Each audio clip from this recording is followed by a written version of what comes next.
বর্তমানে রাজ্যে খাদ্য সামগ্রীর যথেষ্ট মজুত রয়েছে, কোনো প্রকার সংকট নেই, একথা বললেন রাজ্যের খাদ্যমন্ত্রী সুশান্ত চৌধুরী। বৃহস্পতিবার খাদ্য দপ্তরের সদ্য নিযুক্ত নতুন 15 জন ফুড ইন্সপেক্টরের 5 দিন ব্যাপী প্রশিক্ষণ শিবির শুরু হয়েছে শ্রীশিপাড়ে। অফিসারদের ভূমিকা কি হবে, পাশাপাশি কিভাবে পরিস্থিতির মোকাবিলা দিতে হবে এবং কর্তব্য দায়িত্ব কি হবে, এই বিষয়ে নবনিযুক্ত ফুড ইন্সপেক্টরদের প্রশিক্ষিত করা হবে। স্টক আমাদের অ্যাভেলেবেল রয়েছে।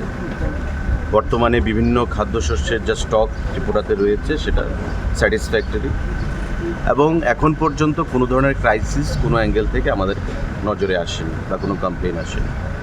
যেটা আলোচনায় এসছে আজকের এই অনুষ্ঠানে, সেটা যে অফিসারদের ভূমিকা কী হবে এবং কীভাবে পরিস্থিতিকে সামাল দিতে হবে এবং আমাদের কর্তব্য কী থাকবে, সেই বিষয় নিয়ে আজকে আলোচনা এসছে। কারণ আপনারা জানেন যে নতুন যে 15 জন ফুড ইন্সপেক্টর আমাদের টিপিএসসির মাধ্যমে যারা নতুন নিয়োগপত্র পেয়েছে, তাদেরকে এখান থেকে আজকে থেকে একটা ট্রেনিং প্রোগ্রাম করা হচ্ছে। আগামী 5 দিন ব্যাপী সেটা চলবে এবং রিসোর্স পার্সনরা বক্তব্য রাখবে। তাদের প্রফেশনালিজম, তাদের ডিউটি, তাদের রোলস অ্যান্ড রেসপন্সিবিলিটি কী হবে দপ্তরকে নিয়ে, সেই বিষয়ে তাদেরকে আলোচনা করা হবে।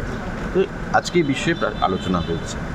বাফার স্টক আমাদের কোথাও কোনো শর্টেজ নেই। সমস্ত বিষয় যে জিনিসগুলো আমরা প্রদান করে থাকি সেই বিষয়গুলো নিয়ে আমাদের ইন্টারনাল মিটিংয়ে আছেন, আমাদের ডাইরেক্টর আছেন, আমরা আলোচনা করে থাকি। এখন পর্যন্ত কোনো বিষয়ে কোনোদের শর্টফল বা শর্টেজ আমাদের মধ্যে নেই। ফাস্ট ফুড তো ফাস্ট লাইফের একটা পার্ট, সো প্রবলেম তো হবে, বাট আমার সলিউশন তারা 5 দশক ধরে গ্যাস, অম্বল ও পেটের সমস্যা একমাত্র সমাধান গ্যাস নল।